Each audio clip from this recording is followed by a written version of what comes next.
What is good? Sun God Shonen back here with another Big 3 review, and I can't even wrap my head around most of this One Piece chapter, but I'm gonna make an attempt. My Hero and Jujutsu Kaisen are pretty simple this week, so I'm gonna fly right through them, but instead of making you wait like last week, I'm just gonna go right into One Piece 1044. Again with the whistle. Oh well. I would say that this was a well-paced chapter, but during the Hiyori scene, all that was going through my mind was like, oh my god, another panel, another page of this? We're not going to get to Luffy's awakening at all, are we? And luckily we did. We got plenty of Luffy action this chapter. Chapter starts off with Luffy waking up, realizing that he lost, and just getting right back to it because he thrives on the pressure of the moment. He thrives on, the severity of the situation, which is great. Obviously, though, before he can actually show us anything, we have to get some reactions from everyone because we do see the heartbeat, the ba-dumps, which I guess I kind of called last week, but I assumed that his heartbeat would radiate around the world, so I would not, I would not count that at all. But it is nice to see everyone's reactions going around. It helps build towards the hype, and I just like that. We get the build up of, hey, is that Luffy? Hey, what's happening? And instead of just cutting back to Luffy, we also just go right back to the Gorosei. And that's our transition into, Luffy's introduction there. The Gorosei basically just admitted, hey, we're on Kaido's bad side now, and they start to question their own priorities, which is pretty funny, right? Because they technically succeeded. They don't realize that they succeeded in killing Luffy and also failed as well.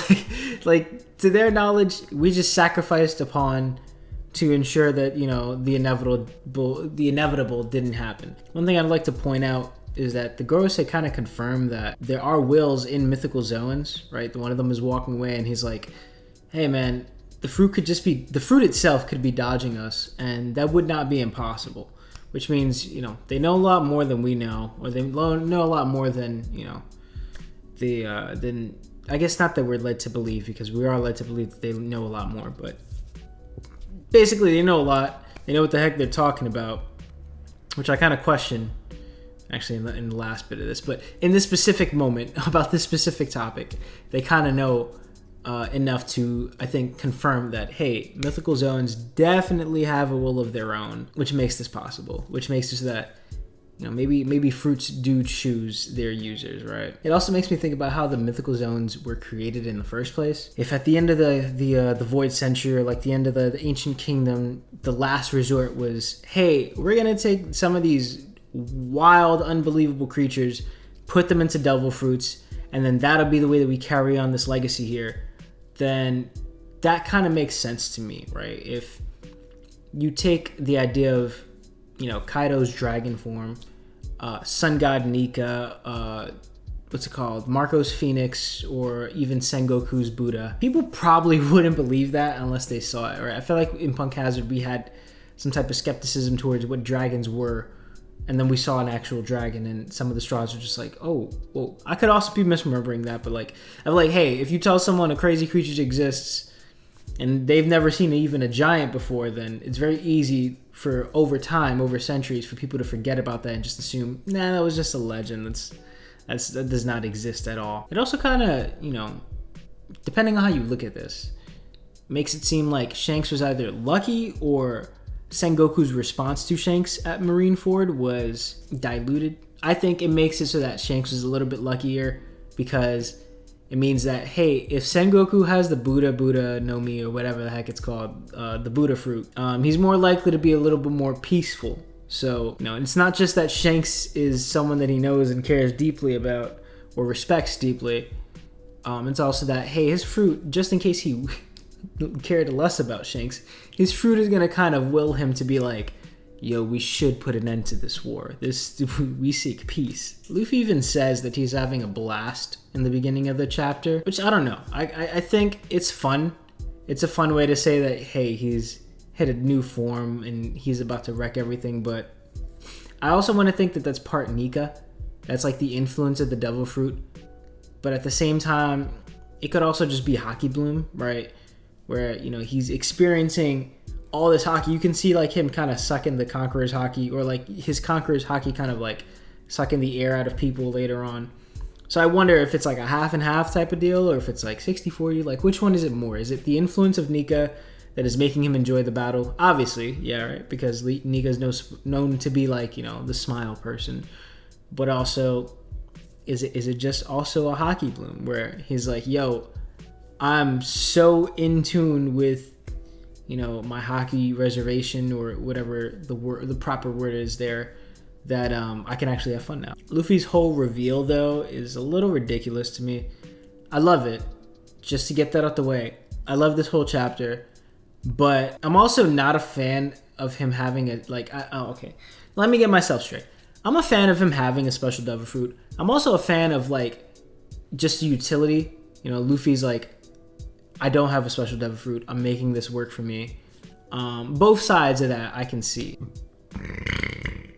I'm just confused as to what rubber has to do with liberation and smiles, right? What does this have to do with Nika? Just the idea that it's a ridiculous power and it's only limited by the user's imagination is kind of whack to me, because if you were a fan who wrote this, you'd be roasted. Like, this sounds like really bad fan fiction. If these were 2 lines that we heard, that we read in just like a Reddit post of a fan who was like, here's what I think Gear 5 looks like, it'd be like, yeah, it kind of sounds pretty corny. So I can't get over that bit. Like I said, I'm also a fan of him having a special devil fruit. The idea that he is just a rubber man who bounces back all the time. The simple idea of, hey, he just has a regular devil fruit, and based on the properties of his devil fruit, he's rubber, he always bounces back. I think that's a lot cooler, but hey, him having a special devil fruit that is capable of the most ridiculous things in the world makes sense as well, because Luffy's pulled off some of the most ridiculous stunts in the world. He's led the biggest jailbreak in history, right? So again, I can see both sides of the coin. I think it's just a phrasing to me, honestly. I read that as, this is the most overpowered devil fruit. It's just really weird. I could also just be influenced by the whole fact that we got 5 pages of Hiyori and Orochi here. I get it. This moment had to happen at some point. Why did it have to happen this chapter? I don't know. I just don't like the idea of rehashing past events. We have these flashback panels. It's like she's explaining things to Orochi that the reader already knows. Orochi already knows. The only point of this is to have Hiyori show Orochi that I'm seeing through all the bullshit bargaining that you're trying to tell me.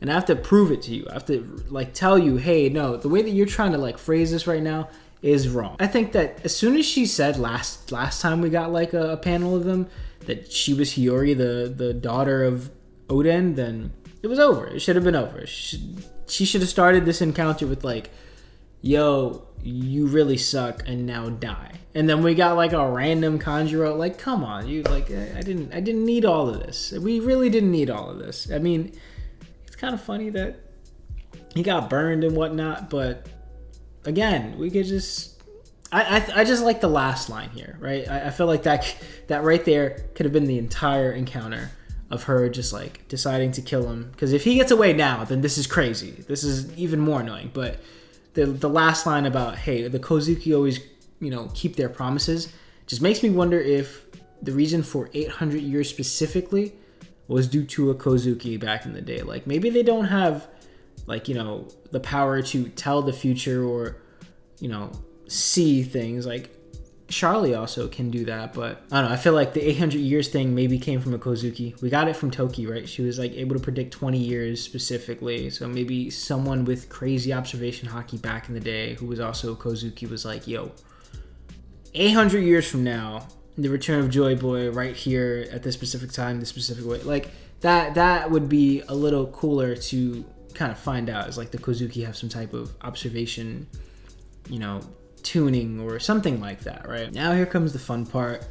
We get the god hand of Luffy reach down, grab Kaido like he's a lobster in a fish tank, and he's just like, yo, I'm about to put the beats on you. Slams him around, gives him a breather, slams him around a couple more times, right? And it's just this is, I told you last week that this would be kind of the way that round 4 would start. This is round 4, right? So I mentioned that, hey, it's not going to be complete one-shot Kaido's done now, But we're gonna get some showboating, right? Like, you can't have the reveal of a shonen protagonist, especially a reveal as built up as Luffy's, right? And be like, yo, it's one shot, or like, I'm not about to showcase. Like, no, of course he's gonna showcase. And what's great about it is like Kaido takes all of that, and he's not dazed. Like, he's back into it. He's just like, yo, all right, blast breath. And Luffy is so fast here that he's laying down laughing at what he just did to Kaido. Because now the roles are reversed, right? Kaido was drunk and not taking the battle seriously, and Luffy was super serious. Now Kaido's being serious. He's like having fun, but he's being serious. Luffy's so fast now that he's laying down laughing. The blast breath is like right here. He gets up, freaks out, his eyes pop out, and then he has enough time to grab some ground and turn it into rubber and deflect it back at Kaido. I'm just saying, for all the power scalers out there, that is, I don't know how fast that is, but that seems ridiculously fast. I just love everything about this Gear 5th design and just the general. I have specific things wrong, but like the general reveal, right? It just like, I don't know, man. He's having fun. It reminds me of, I don't know if you ever watched Prince of Tennis, but the pinnacle of perfection is basically getting to that point before you took tennis too seriously, or before you took sports, or whatever activity it is that you are now an expert in, before you took it seriously and were just about having fun. You could lose 10, 20 times in a row, but you played until you could not play anymore, and it was all about having fun. That was what the pinnacle of perfection was kind of explained as. Obviously, there was 2 doors to open before that, right? But that's how it's kind of explained in the anime and the manga. And I feel like that's what Luffy's going through, right? He's reached his peak. He calls it his peak, and he's like, "Yo, this is Gear 5. Gear 5 is, the smile." Now, someone did mention, this is really quick off script, but like, I think it was Ohara that, hey, we don't have the Gomu wordplay anymore, right? But maybe the fact that it's Gear 5 and maybe we get a Gear 6 is like the new Gomu. But I don't know, because Luffy's not gonna know that he has the Hito no Mi, right? So he's gonna keep saying Gomu no, or he's just not gonna say anything anymore. It makes no sense for him to start saying something different. But yeah, man, I think this is a really cool reveal. It's like, it reminds me of Prince of Tennis, obviously, for what I just explained, but also like, you have a 5-minute timer with an island that's like about to destroy a very important thing. It's like, we have fiery hair. It's very hard not to think about Super Saiyan Goku, like transformation on Namek. Or like, I guess even Naruto's final form, where he like came back from the dead after meeting with a god. Like, I can see that. Or merging with a god, because he was like kind of given Hagoromo Sage mode, or Hagoromo Sage energy, right? As for next chapter, like, I assume that we're gonna get more of this fight. Hopefully we don't turn away to anything dumb. Like, no, we do not need Raizo's plan right now. We need either a Kaido flashback, Kaido helping us showcase Luffy's new abilities by like just throwing everything in the kitchen sink at him, right? And just like, yo, what else? Okay, how are you surviving right now? And Luffy's just like, yo, this is easy for me now. But I hope it's not a stomp. I hope at this point, like, Luffy even says, like, I've got a little bit left in me, right? So he's activating Gear 5 basically at 0, at empty tank. So as much fun as he's having here, he has to go back to normal, right? He has to pass out after this fight. So maybe we see a complete stomp, and then right before he passes out, he's like, all right, I actually have to end Kaido now. And he's able to end Kaido, or, we see it drawn out. I would love to see a flashback at this point. It'd be cool as hell to see Kaido be like, yo, you kind of remind me of my captain. Then we get that. No, that's crazy. If Rocks had the Gomu no Mi, no. Although,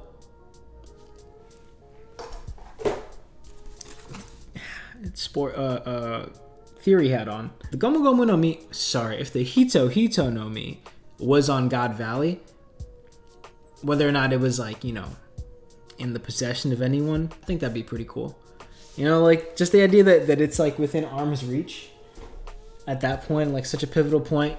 maybe during Kaido's flashback he doesn't mention, you know, Luffy's devil fruit, or maybe he knows of it, but you know, during that whole Rocks and versus, you know, Garp and Roger, we kind of like get the fruit somewhere off in the background. That'd be pretty cool, I think. I would like to see that. And it doesn't necessarily have to be during this flashback, right? Like next chapter we get that reveal, because we don't need any more hype towards Luffy's fruit. It's already here. But, you know, just any Rocks or God Valley flashback. Let me just stop playing with my strings. But any Rocks or God Valley flashback, that kind of gives us a little bit more insight into the rarity, or like, you know, how slippery, for lack of a better word, how slippery the devil fruit is. That'd be pretty cool. So, question to ask. Did Shanks know Luffy was going to be the new Nika? And did he bet on him because of that? And also, did Rayleigh train Luffy with a bunch of animals because he also knew? Do we get to look at the story differently now? I don't think so, right? Like, Crocus was supposed to be waiting for, according to O'Hara, was supposed to be waiting for, like, Luffy, basically, right? The person who Roger was kind of predicting. Same thing with Rayleigh. Like, if you believe O'Hara's theory that, you know, they were put at certain points. I wonder if the fruit, you know, if we can look back to any old panels or any old chapters and be like, yo, they noticed the fruit here, and this is where. I haven't found anything like that. I've yet to go back and read One Piece. I'm really new, so grain of salt, or like, bear with me. So Randy Troy also mentioned how the Gorosei conversation in 1037 is probably due to Shanks's visit in 907. You can kind of see that they're up in the air. There's already doubt in the air as to, you know, what was just revealed to them. Like, they're reconsidering. It's like you got the fat bald one that's just like, that's impossible, he's denying, and then the younger one's like, but like, tell me this then, you know, like they're having a whole discussion about it, a debate about it. It's not like they're rehashing things that they already know and agree on, and they're, you know, kind of going through that conversation again, going through their information that they already know to secure their opinions. It's like, no, they're really like figuring things out, which brings into question how much they actually care. Like, how much do they share with each other, right? Like, are they also kept in separate rooms, and, you know, for the sake of Emu keeping total control, kind of like only gives certain people certain information, even among the Gorosei? Maybe. I think that's unlikely, but, you know, just the fact that they question the fruit being renamed and only come to the conclusion that, hey, it was done to erase the fruit's name from the annals of history is kind of sus, right? It's like, at first I'm wondering, why would Shanks pop up to the enemy, give them all this useful information, and then be like, okay, I'm gone now? Like, I think basically it was just to ensue doubt, or to be like, yo, this is happening. Luffy's awakening no matter what. Just giving you a heads up so you can prepare yourself because, hey, I care about the world. I don't know. Like, it's really weird that Shanks would pop up at all, but if it's just to ensue doubt, that's pretty funny. Now, the counter argument here is obviously that the world government always knew about the fruit because they've been trying to capture it, right? They revealed that this chapter. That's what Gandhi says. And, you know, you also get well, obviously the fruit is really the human fruit. So either it's like a messy reveal, or, you know, since the last time that we've seen them in 1037, their disbelief has changed to acceptance of the information that was revealed to them. Gandhi even says, like, the fruit was not created, but he's like, we've been chasing that fruit for 800 years, which makes me think about their age, but also, like, you know, like, if they've been chasing it for 800 years, then it cannot have existed before that, right? They would have been after it 900 years ago, had the fruit existed 900 years ago. So I'm going to take that as my own headcanon and be like, fruits were created at the end of the Void Century as a way to, you know, pass on the Ancient Kingdom's will, which is another conversation, right? Like, hey, is it really will being passed on if it's just the devil fruit as a vehicle? We're going to have to take a breather there. Put a pen to that. Put a pin to that? Yeah. Joyboy Theories also mentioned that Oda says that he writes his moments backwards. He thinks of a really cool moment, and then he gets us to that moment while trying to justify it as much as possible. And I think that's like the split here in the fan base, like between the people who really love this chapter and the people who are like harshly criticizing it because they're like, This does not make sense. And I can understand that, obviously.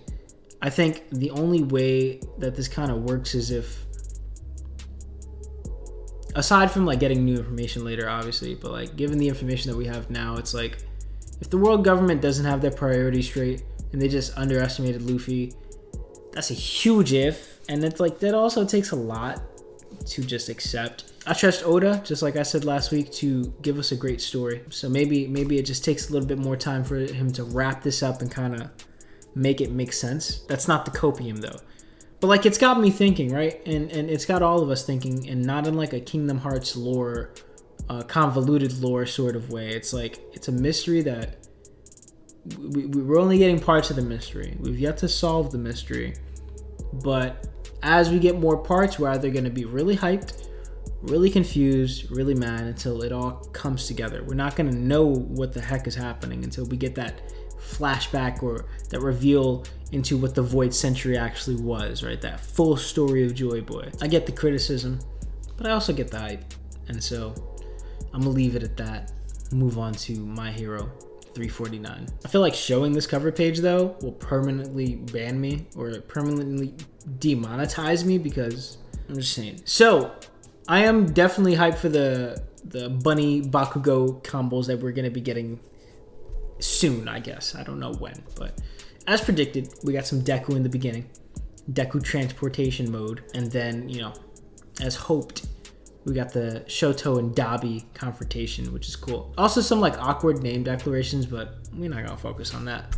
We just left that scene. There's no reason to talk about it right now. Deku's conversation with the second here is really cool though, because it's like really ominous. He's like, yo, I know you weren't thinking about using my meta ability.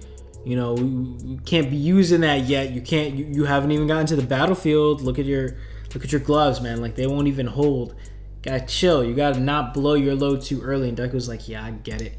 Also, the fact that Deku's faux 100%, I feel like that meta ability is just gonna bring him to 100%. Like if he uses it, then okay, cool. Maybe your body's not ready for it, but you will be able to go 100% of all your power. You don't have to use your powers in a weird combination type of way to make it seem like you're 100%, which is kind of what I talked about last week of like, hey, maybe, you know, if Deku can't use Danger Sense, then it means that, you know, it's kind of a detriment, right? Like he has to be able to use all of his abilities all the time at once to be 100%.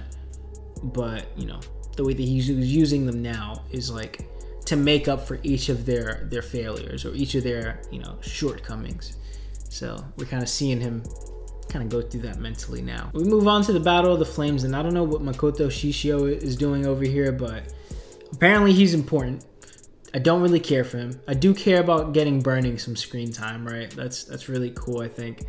You know, just even though she's kind of announcing herself as support, and also we do have Ida here in the background, but we do have him here, but the fact that she announces herself as support is kind of cool because it's a family affair. This is not, you know, this has nothing to do with you. Please protect the surrounding area. Make sure that the whole city does not burn down. But it's about to be Shoto versus Dabi, which is great. Dabi's daddy issues aside, we kind of do get a cool little speech here. And Shoto completely ignores it because he's just like, why didn't you come back home, dude? Like, I don't care about anything else. Tell me why you decided to wander about this entire time.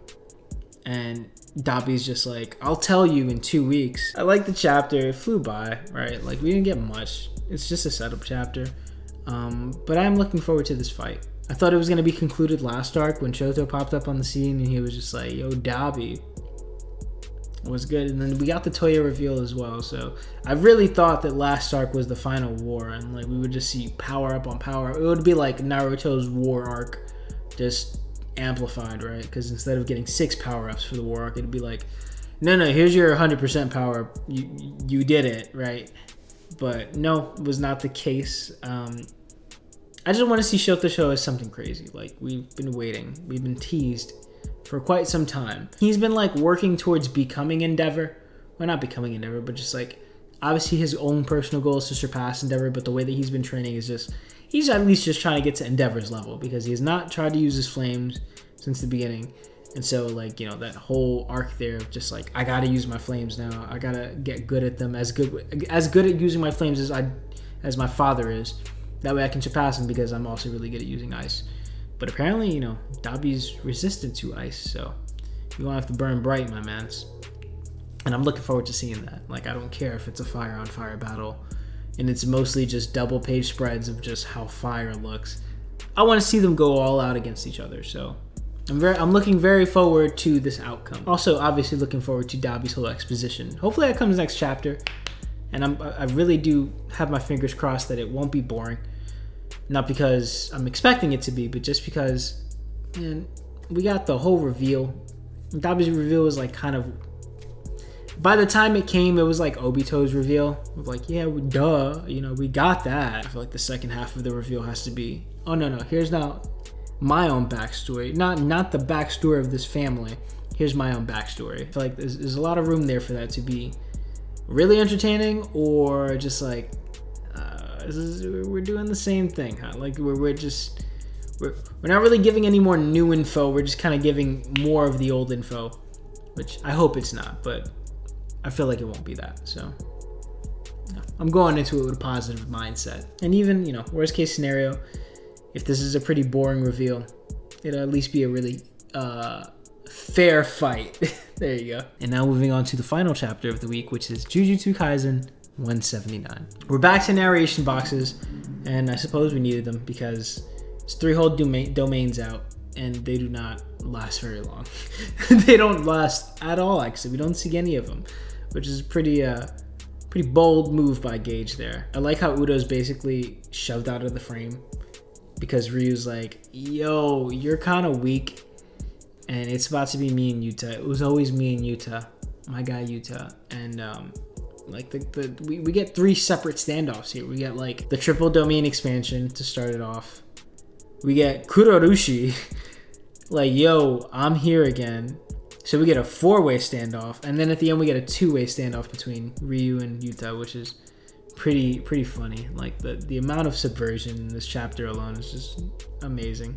I like how it was a free-for-all this chapter, like a real free-for-all. Like the second Udo turned her attention away, Yuta notices and he's like, I'm over that, let's get it. Rips her arm off, has Rika chomp the arm, and Ryu's just like not waiting, he's just like, he's observing, and it's kind of like, okay, very smart of you. So you're taking her out, then, you know, I'll finish the job. Udo's done, and Kurorushi, I guess the seed of Kurorushi is just like axed by Yuta. They walk up, boom. They haven't activated domains, but Ryu's kind of become a bigger threat, right? We got his curse technique reveal. That's the word I'm looking for. Curse technique reveal, which is just like, it's cursed energy output. So it's cool because that means that he's kind of a threat because, hey, you just activated your domain for like 0.5 seconds, but everyone else is kind of recovering. Everyone else, I mean Yuta, because we also get Udo's, you know, the introduction to the fact that it takes time for a sorcerer to recover through Udo kind of like trying to grab the air and failing, which is kind of like the beginning of her downfall there. And then also Yuta's just like, you know, we get that narration box at the end, or like the little dialogue box at the end, which is like, he hasn't fully recovered, but he has Rika there, which means that whenever Yuta does activate his domain, the limitless power of Rika is going to, you know, kind of put Ryu in place there, and I'm looking forward to that. I'm not looking forward to the dinner references though. I'm kind of over this whole "you are my final meal" thing. I don't really care for it. That's all I've really got for this chapter though. Like, I feel like the battle's obviously gonna end in domain expansion. We have to see the domain expansion, both of them too. Especially since we just got the curse technique of curse energy output, right? I would assume that, hey, either Ryu's like the first person to come up with the sure hit kill or something, like the sure hit domain, or, you know, his cursed his domain expansion is kind of just like, yo, I'm just hitting you left and right with blasts, and we can obviously see Yuta counter that, right? Because Yuta has so many different curse techniques. Might not have a domain expansion, limitless bag of domain expansions, but we'll see. It's possible. Either way, I'm looking forward to it. I feel like that's how this is gonna end, just like Yuta's domain expansion, kind of like, you know, showing Ryu where his place is in the world, finishing him off. I don't think it'll happen next chapter. You know, I hope it'll happen next chapter because I want to get through. I want to see what's happening next. But, you know, I feel like Ryu's a worthy enough opponent for this to be like back and forth. And I don't want it to be back and forth like Megumi and Register's battle, because that was a little tiring, honestly. But I would like to see Ryu take advantage of the situation while Yuta's waiting for himself to recover, or for his technique to recover. I'm looking forward to seeing what their domains do. That's all I've got. This is the whole week. I'm saying that as if like this was a 20-minute recording. This is a 42-minute recording, so pray for me. This will be out by Sunday, though. This will be out right now. Sunday 11 or 9, whenever the heck the chapters come out. So, yeah, that's all I got. Big Mom, you got anything to say? Nothing relevant as always. So, my name is Weekly Shonen, and I hope you have a wonderful Sunday. Read all these chapters over and over again as much as you like. Go back and read other chapters of, any of these 3 series, and, just appreciate them for what they are, because we don't have much longer with either of them. I think Jujutsu Kaisen's not nearly over, but like it's gonna be a long arc. Like this might bleed into like another arc, the way that Shibuya kind of bled into this arc, but it's kind of the climax of Jujutsu Kaisen, I believe. I don't think there's much to do after Kenjaku's defeated, and we get like the backstory of the sorcerers and like the ancient curse techniques or whatever. My Hero's obviously ending. This is the last arc, and One Piece is on its final saga. Luffy's endgame Luffy now. He's talking about his own peak. So just enjoy these series while you can, and even after they're done, wait for the anime. Enjoy the anime. Go back, rewatch the anime, reread all that stuff, and I hope you just have a great day. That was a really long outro for some reason, but yeah. Have a great day. Be safe. I might put out a video on Tuesday about the life and times of Joy Boy. I'm trying to figure that one out, but yeah. Bye.